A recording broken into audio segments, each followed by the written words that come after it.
Ever snapped the perfect shot, but it came out too dark or way too bright? Don't worry, your iPhone has a built-in tool to fix it in seconds. In this video, I will walk you through how to adjust photo brightness so your shots look their best. Start by opening the Photos app. Scroll through your camera roll and choose the photo you want to edit.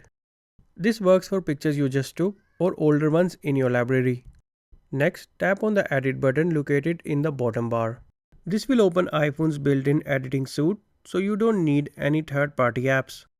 At the bottom, tap the Adjust Dial icon if it isn't selected already. Swipe through the options until you see Brightness. Brightness changes the light levels across the entire photo.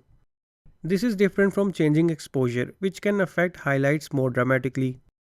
For better results, you can adjust brightness first, then fine-tune other tools like contrast and shadows.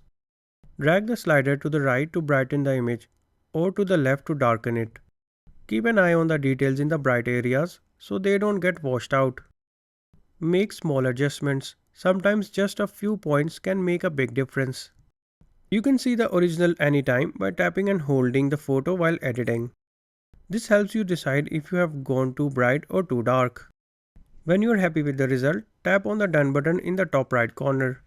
Your photo will update instantly with the new brightness settings. And that's it. In just a few taps, you can turn a dull photo into something eye-catching. If you found this video helpful, hit the like button and subscribe for more quick iPhone photography tips. Thanks for watching.